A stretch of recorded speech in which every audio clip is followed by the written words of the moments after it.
Karnan will sound like any other drama story where one section of the society is poor marginalized caste and a man is fighting for their rights and trying to make their place before a dominant caste community who are oppressing them. But the movie's background score, the scenes shot at scenic places, the realistic acting, and the setup is what makes this movie stand out from the rest. So stay tuned. Around 90% watch my videos have not subscribed to the channel.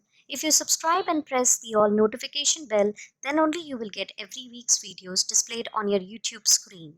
The starting scene shows a girl who needs medical attention but is left in the middle of the road where passing vehicles just ignore her. The grandmother is seen pleading the eagle to return back one of the chicks it has taken. Podiyankulam, the village's survival is also like that of the helpless and powerless chick which is left at the mercy of dominant caste community. Karnan, played by Dhanush, is bold and fearless young man of this village and his partner in crime is his grandfather Yemen, played by Lal. Karnan belongs to a conservative family, having an elder sister and his parents. They both are heading to a place where men are worshipping a headless statue. The scene here is that it has been 8 years since the villagers have not served blood offering to their headless god. The villagers are afraid to do blood offering anymore due to their superstitious belief that the previous offering had caused deaths in the village. Karnan volunteers to do the task, but the condition is that he has to cut the fish in two with swords one swipe. Remember the grandma whose chick the eagle took away? She curses the eagle saying that someone will cut his wings someday and beat to its death.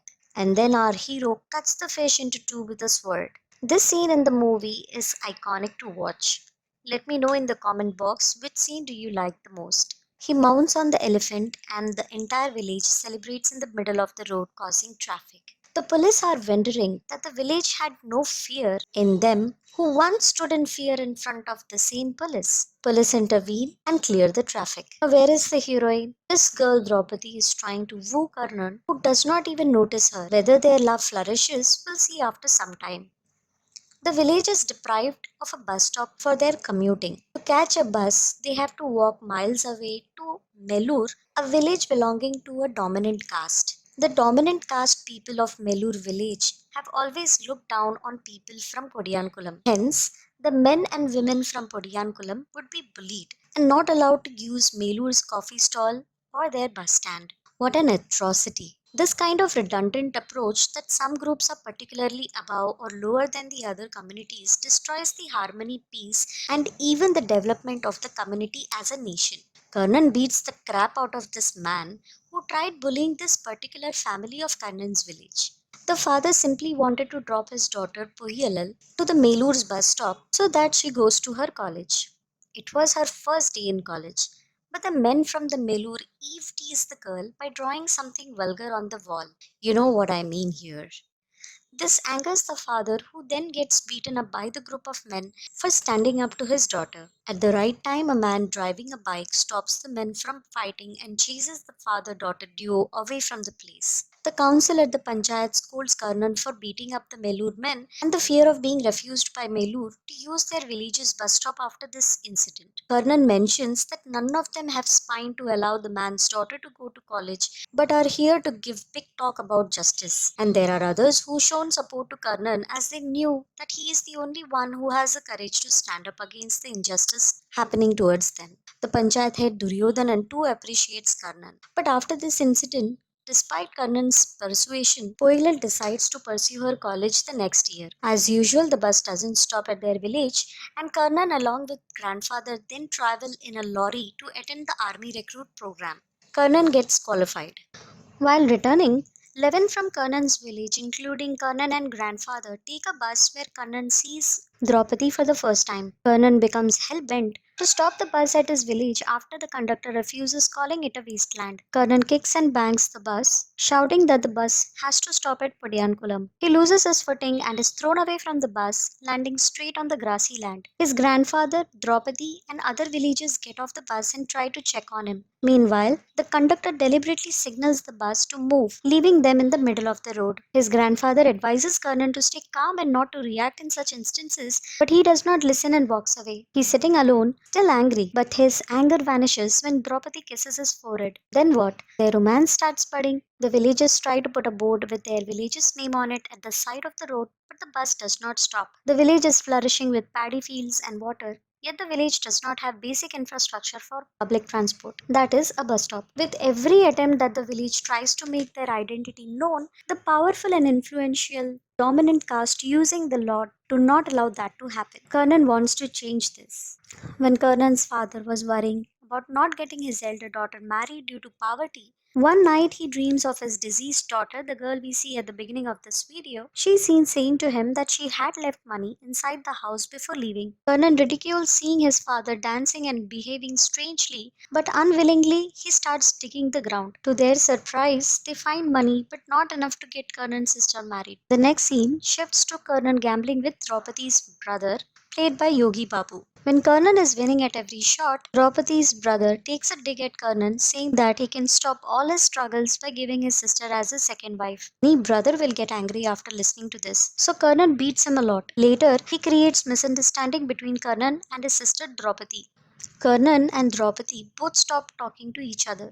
Then they both gather to celebrate the elderly man's death. You see Karnan's grandfather revealing here through his song the struggles their community has witnessed and his wife passing away from cholera. Though Draupadi and Karnan stare at each other, Draupadi feels jealous and goes inside the house after seeing Karnan dancing along with the female dancers. His elder sister is miffed seeing Karnan dancing under the influence of alcohol. Sensing that Karnan isn't himself for a few days, the elder sister demands to know the truth and grandfather's tongue slips out confessing that Karnan had consumed alcohol after having a fight with Draupadi.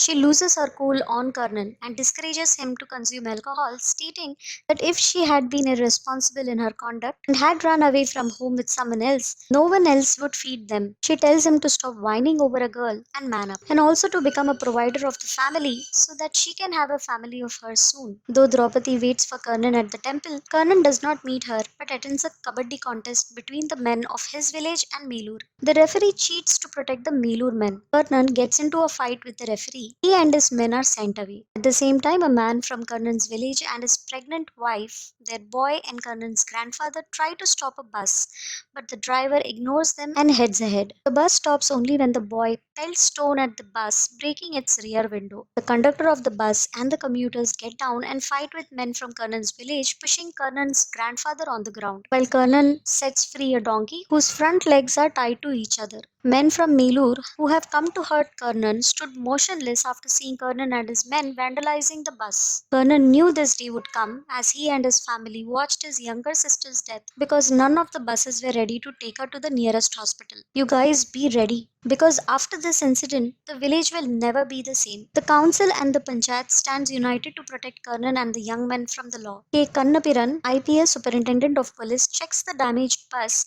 Then he and his team, along with men from Melur, head off to Padiyankulam for arresting Karnan and others. When the conductor identifies the boy who pelted the stone at his bus and the policeman is taking the boy to the police station, Karnan and his men appear. You know about Karnan. Hot-headed guy who does not fail in giving very straight answers to anyone. Karnan literally threatens the police, saying that they won't take time to break their vehicle too if the police assault any of his people. As the police are dragging Karnan and his men away, in fear of not being to run his business smoothly again, the bus owner convinces the IPS to not proceed and tells the villagers that it has been enough already when both have suffered in this. He will withdraw the police complaint against them, promising that a bus will stop at his village once every day. However, the police demand that Karnan and the other young men give statements at the police station.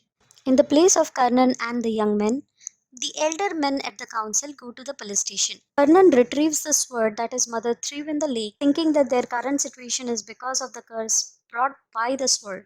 When Draupadi's brother among the elderly village councilmen complained that they have waited too long at the police station without having food or water, the superintendent of police, a religious fanatic, arrives and beats them mercilessly. Next day, Karnan, his grandfather, and a few villagers come seeking their men at the police station. Upon learning about the incident from a boy who witnessed the atrocities with his own eyes, Karnan and the group vandalized the police station and returned to the village with the wounded councilmen. Since the police had beaten them for being assertive and knowing that their war for their identity isn't over, Karnan decides to fight off the police who will be coming after them. However, when the villagers come to know from the military order that Karnan has been posted at the military service, they persuade him to leave the village and pursue his long awaited dream. The grandfather hands over the sword to Karnan and tells to keep it with him till he crosses the village. Then his father accompanies Karnan through their way out of the village. The collector gives green signal to the police, who are hundreds in number, to vandalize the village and even arrest the villagers if needed, but without having any casualty.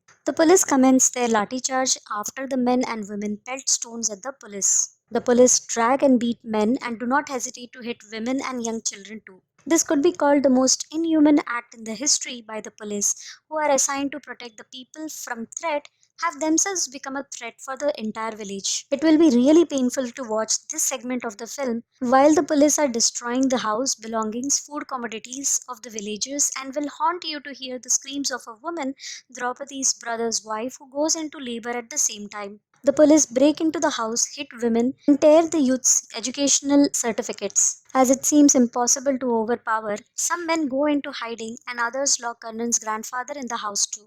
I will guarantee one thing: if you watch the movie, you will definitely cry here. When Karnan's grandfather starts feeling helpless about the situation and probably in an attempt to bring the situation to a standstill, he burns himself. The entire village gets shaken up. This boy, mounted on his horse, escapes the village and informs Karnan everything.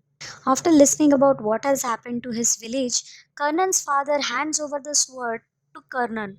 Karnan returns to the village and he witnesses the burnt carcass of his grandfather Yamin. Karnan fights off the police and then, holding the sword at SP's neck, Karnan demands that their lathi charge has to stop and that the concerned MLA, MP and the collector should reach their village within an hour. Karnan takes SP to a room and locks from inside. SP then shoots at Karnan but misses Karnan, and then a fight breaks out between the two. Karnan injures the SP with his sword. When Karnan confronts the SP that they are undergoing the atrocities at the hand of police only because they have started being assertive, the frenzy fanatic SP tells Karnan to kneel down before him so that his village will be spared, else all will be killed. When the SP continues saying that his village will be destroyed only because of Karnan, Karnan kills the SP. Karnan's blood-tainted sword is seized by the police, meaning that Karnan has been arrested. The donkey whom Karnan frees before it gets united with his family, depicting that this village is free now. The story takes us 10 years after Karnan, who is looking more sophisticated and mature, returns to his village after receiving his sister's letter. The smile on Karnan's face lingers as the letter narrates that she is now married and her husband takes care of their parents too. After the Black Day incident, the village has witnessed good times. It is revealed that the village was approached by many agencies and social activists to deliver justice and transform their village. Roads to the village were constructed, a minibus now comes to the village for their commuting purpose, and just as Karnan wished, the youths in the village are employed after pursuing their studies. But in these 10 years, the men at the council died early, who were constantly beaten up by the police, and since then, the village has been robbed of peace and harmony. Hence, now the village is waiting for Karnan to return to their village. Karnan and Draupadi have married and reached the village. The movie ends showing that the village is celebrating the end to their triumphs, and now they can anticipate the happiness as their Karnan is back. Please do hit the like button on this video. It will help to display this video on others' YouTube screen. Thank you. The movie ends here. Thanks for watching. For more storytelling videos, subscribe to the Moodies channel.